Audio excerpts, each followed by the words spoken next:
네, 27장 11절부터 좀 보겠습니다. 예수님이 본디오 빌라도 앞에 섰습니다. 그래서 이제 총독이 신문하죠. 유대인의 왕이냐? 이렇게 물어봅니다. 왜냐면은 지금 예수님께서 지금 빌라도 앞에 선 것은 그 이제 죄인으로 고소를 당했기 때문에 지금 신문을 받으시는 거잖아요. 근데 그 죄목이 뭐냐면 반역자예요, 반역자. 정치적 반역자. 그러니까 예수님은 지금 유대인 집단 안에서는 신성 모독죄, 그리고 이제 로마의 공권력 앞에서는 정치적 반역자, 이렇게 두 가지 제목을 가지고 이제 한 것입니다. 이제 유대인들이 자기네들 권력으로는 예수님을 이제 죽일 수가 없으니까, 사형 집행권이 없으니까 예수님을 빌라도한테 넘겨주는데, 뭐 신성 모독죄 이러면은 어, 이제 뭐 로마 총독이어도 명분이 그게 유대인들의 종교적 문제이기 때문에 그걸로 사형 집행하기가 조금 애매하잖아요. 그러니까 유대인들이 머리를 쓴 거죠. 그래서 그렇게 어, 종교적 이유가 아니고 정치적인 이유로 죄목을 이제 뒤집어 씌운 겁니다. 예수님한테 정치적 반역자로 그렇게 고소했기 때문에, 그래서 총독이 유대인의 왕이냐, 이렇게 물어본 겁니다. 근데 예수님께서 그것을 긍정하십니다. 예수님께서 참으로 왕으로 오셨기 때문에 이렇게 긍정하신 겁니다. 이제 그다음부터 오늘 뭐 이렇게 쭉 내용이 어렵지는 않은데요. 빌라도가 예수님의 무죄함을 어, 직관적으로 이렇게 알고 있는 듯한 그런 분위기를 우리가 어렵지 않게 볼 수 있습니다. 그러니까 예수님한테 계속 변론할 기회를 주는데 예수님께서 이제 변론하지 않으시고 있는 그대로 다 말씀을 하시고, 어, 나중에는 이제 대답하지 않으십니다. 14절. 대답하지 않으십니다. 어차피 얘기해도 이들이 들을 생각이 없기 때문에 빌라도나 유대인들이나 이미 자기들이 자기들 안에 다 답을 갖고 있기 때문에 말씀하셔봤자 아무 소용이 없기 때문에 이제 더 이상 말씀을 하지 않으시는 거죠. 그것을 보고 총독이 크게 놀라워하더라. 14절에 그렇게 되어 있습니다. 명절이 되면 죄수를 놓아주는 전례가 있다라고 나누는데요. 이것은 좀 정확히 말하자면은 전례가 있다라고 하는 것은 총독이 그 죄수를 놓아주는 그런 관례를 가지고 있었다라는 뜻입니다. 그러니까 총독이 자신의 직권으로 어, 이렇게 죄수를 놓아주는 그런 때가 있다라는 거예요. 보통 뭐 황제의 생일날이나 이런 로마 전체의 어떤 축제일 같은 그럴 때 총독이 자신의 직권으로 죄수를 놓아줄 수 있었다고 합니다. 근데 이제 어, 이 빌라도는 유대인의 환심을 좀 사고자 유대인의 명절에 이렇게 죄수를 놓아주려고 했었던 것 같습니다. 어쨌든 총독의 직권으로 놓아준다는 게 중요하죠. 왜냐면은 어, 자꾸 빌라도가 이 책임에 대해서 유대인들에게 떠넘기려고 하는 그런 모습들을 이제 보입니다. 뭐 그만큼 상식적으로 예수님이 죄인이 아닌 것을 빌라도도 알았기 때문에 그런 죄인이 아닌 자를 죽이는 것은 이게 불의하다는 것을 이 빌라도도 알았다는 거죠. 빌라도가 좋은 사람이 아닙니다.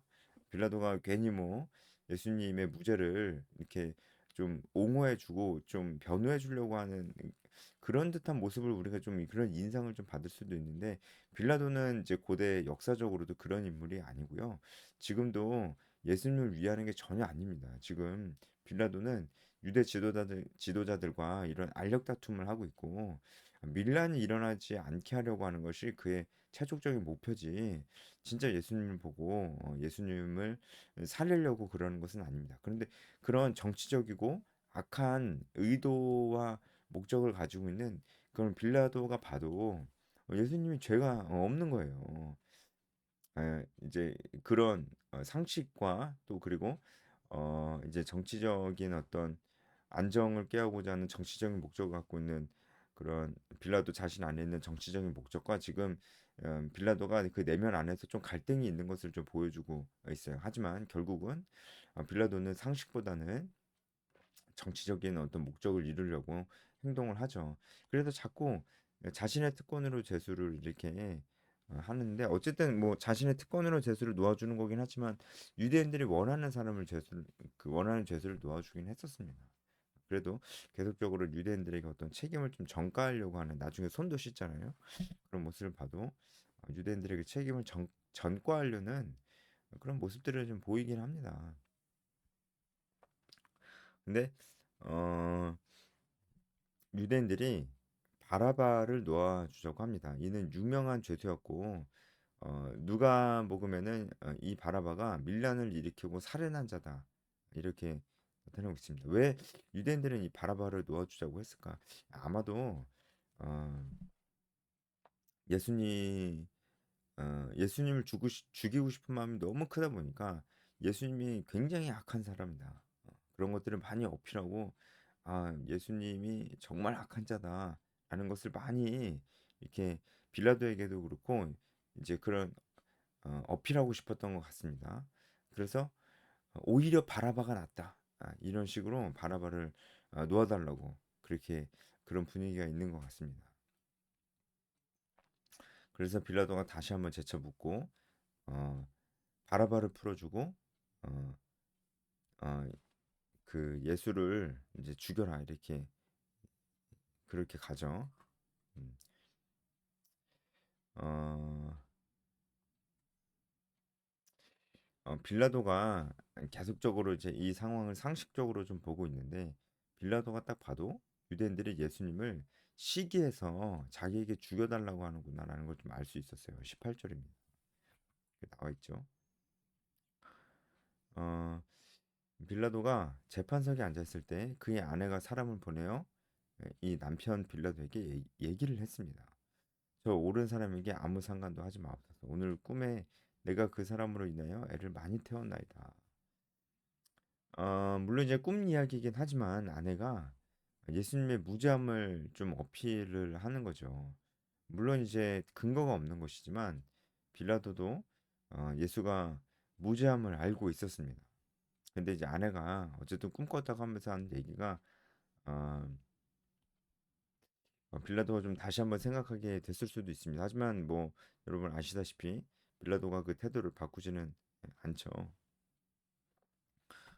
그리고 이제 대제사장들이 20절에 바라바를 달라 하고 예수를 죽이자 그렇게 결론을 내립니다. 바라바를 살리자 이렇게 결론을 내립니다. 그리고 빌라도에게도 그렇게 얘기를 합니다. 바라바를 놓아주고 그리스도를 십자가에 못 박혀 못, 못 박아서 죽여라 이렇게 얘기를 22절에 그렇게 얘기를 합니다. 근데 사실 여기서 빌라도가 그리스도라는 예수를 내가 어떻게 하랴 이렇게 이 군중들한테 물어보잖아요. 이것도 빌라도가 책임을 전가시키려고 하는 약간 그런 태도입니다. 이렇게 물어볼 필요가 없습니다. 왜냐면은 어, 바라바는 놓아줬고 이제 남겨진 예수에 대해서 어떻게 할지는 빌라도가 알아서 하는 것이지 이것을 굳이 물어볼 필요 없는데 물어보는 것을 봐도 빌라도가 이 책임을 좀 전가하려고 하고 있다라는 것을 좀 알 수 있습니다. 그래서 결국은 십자가에 못 박는 것으로 결정이 됐고 빌라도는 이 밀란이 날려오고 하는 것을 딱 보니까 손을 씻으면서 이 사람의 피에 대해서 난 무죄하다 이런 것을 보여주는 이유가 빌라도는 양쪽을 다 신경 썼을 겁니다.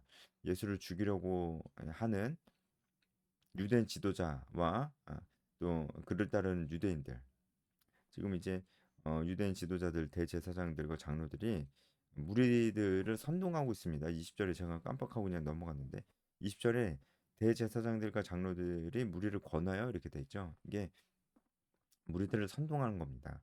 돈을 주고 매수한 사람이 굉장히 많았습니다. 돈을 받고 예수님을 십자가에 못 박으시오 이렇게 소리 지르고 있는 거라고요. 그러니까 빌라도가 딱 봤을 때 유대인의 지도자들과 그를 따르는 무리들 무리들은 예수님 십자가에 못 박으시오 이렇게 얘기하는데 또 예수님을 따르는 무리들이 있었어요. 예수님을 따르는 무리들. 아마 그 무리들에 대해서도 빌라도가 신경을 썼을 겁니다. 그래서 만약에 빌라도가 예수님을 십자가에 못 박아 죽이는 것으로 그렇게 사형 언도를 하면은 예수님을 따르는 자들이 또 폭동을 일으키지 않을까 이런 생각도 아마 했을 겁니다. 이 당시에 밀란이 일어나는 것에 대해서는 로마가 굉장히 어, 예민하게 반응했습니다. 그래서 어, 이, 이 팔레스타인 지역에서 이 유대 땅에서 밀란이 일어나면 빌라도가 굉장히 곤란해질 수 있는 좌천될 수도 있는 그런 상황이었습니다. 그래서 어떻게든 밀란이 일어나지 않도록 하는 것이 하여튼 뭐 빌라도의 초유의 관심사였죠. 이제 거기에 완전히 집중이 돼 있다라는 것을 좀 알 수가 있어요. 그래서 여차저차 예수를 따르는 자들, 예수를 죽이려 하는 자들 모두를 만족시킬 수 있는 방법이 아마 이렇게 예수의 피에 대해서 나는 무죄하다. 너희들이 죽이라고 한 거다. 그래서 어, 이 예수를 어떻게 할지도 괜히 물어보고 자기가 그냥 결정할 수 있는데 이렇게 책임을 떠넘기는 듯한 이런 어, 모습을 보인 것도 빌라도가 결국은 어, 이제 정치적인 이유 때문에 그랬다는 것을 좀 알 수 있습니다. 그래서 결국은 예수님이 십자가에서 죽으시는 것으로 결정이 났습니다. 우리가 이 말씀을 보면서 좀 어떤 것을 좀 볼 수가 있을까요? 어, 결론적으로 하나님의 말씀이 없는 자들은 결국은 사망의 길로 간다라는 것을 좀 우리가 이 말씀을 통해서 좀 묵상할 수 있을 것 같아요. 대제사장들과 그 장로들 그리고 유대인들 이 유대인들은 하나님의 말씀을 아는 자들이었습니다. 하지만 그것이 이들에게는 지금 아무 소용이 없어 보이죠. 이들이 율법도 알고 모세도 알고 아브라함도 아는 자들이었습니다. 하지만 지금 예수님을 십자가에 못 박으시오라고 하는 이 순간에는 그 모든 것이 아무 소용이 없습니다. 왜 이렇게 됐습니까? 제가 저번에도 말씀드렸듯이 그들이 하나님의 말씀을 알고는 있지만 그것이 자기들에게 지금 그렇게 중요한 게 아니에요. 그것보다 더 중요한 것이 있었어요. 뭐냐면은 자기들이 원래 가지고 있던 생각입니다. 자기 생각. 자기 생각이 하나님의 말씀보다 더 중요했습니다. 그러니까 이들은 이미 결론을 가지고 있었기 때문에 하나님이 당시 하나님 말씀 이제 구약 성경이겠죠. 구약 성경이 어떻게 얘기하든 그게 별로 들어오지도 않고 잘 모르기도 해요. 거기 뭐가 있는지 별로 관심이 없어요. 그렇죠. 어차피 자기 안에 결론이 다 있고 자기 생각이 다 있는데 말씀을 계속 봐봤자 뭐합니까? 그렇죠? 그것이 자기에 크게 도움이 되지 않는다고 생각을 하는데요. 그리고 봐도 어차피 자기 안에 다 생각이 있고 결론이 다 있기 때문에 하나님의 말씀은 이들에게는 아무 소용이 없었습니다. 자기 안에 이미 결론을 다 내려놓고 있기 때문에 그렇습니다. 그러니까 유대인들 대제사장들이라고 해도 하나님 말씀이 없는 자들입니다. 하나님 말씀이 없는 자들. 이들이 결국은 예수님의 십자가에 못 박은 것입니다. 하나님 말씀이 없는 유대인들도 답이 없습니다. 결국 멸망입니다. 멸망의 길로 스스로 가는 것입니다. 하나님의 말씀이 없는 완전 이방인인 빌라도도 답이 없는 것입니다. 상식적으로 이것은 아닌데라고 생각해도 결국은 그 상식과 양심을 따르지 않는 것을 볼 수 있죠. 그러니까 우리가 이 세상이 그렇게 돌아가잖아요. 예수님을 모르고 하나님을 모르는 자들도 그들도 상식이 있고 양심이 있는데 그들은 결국 그것을 따라가지 않습니다. 인간의 역사가 그것을 증명해 주잖아요. 상식과 양심을 따라가지 않습니다. 결국은 음, 옳고 그른지가 중요하지 않고요. 결국은 그들은 뭐 정치적인 이런 이유나 빌라도처럼 어떤 탐욕이나 다른 것을 가지고 어, 동기를 삼아서 어, 그것을 따라가는 것이죠. 결국 그들도 이제 필망의 길로 가는 것입니다. 하나님의 말씀이 아예 없는 이방인들도 결국은 그들도 망하는 길로 가는 거고요. 하나님의 말씀이 있지만 그것이 아무 소용이 없게끔 만들어 버리는 유대인들. 하나님의 말씀보다 자기 생각이 더 앞서는 유대인들도 필망의 길로 가는 것입니다. 그래서 결국은 하나님 말씀이 주어졌는데 어, 이방인이나 유대인들이나 다 한 가지로 치우쳐서 어리석어지게 된 거예요. 다 어리석게 된 겁니다. 가장 어리석은 선택. 예수님을 십자가에 못 박으시고 이렇게 결정. 오히려 죄수 중에 괴수인 바라바를 풀어주는 것으로 결정. 아무리 빌라도가 자신의 손을 씻고 했지만 정결한 듯 보이려 했지만 절대로 정결해 줄 수 없는 것. 결국 모두 다 한 가지로 치우쳐서 어리석으신 것. 이 세상에 모든 이들이 죄에 빠져서 의인이 없나니 하나도 없게 된 것. 바로 이것이 어, 우리의 상태다. 라고 볼 수가 있는 것이죠. 그리고 우리는 모두 다 멸망해야만 했지만 결국은 예수님께서 우리를 위해서 죽으심으로 우리가 영생을 얻게 되었다.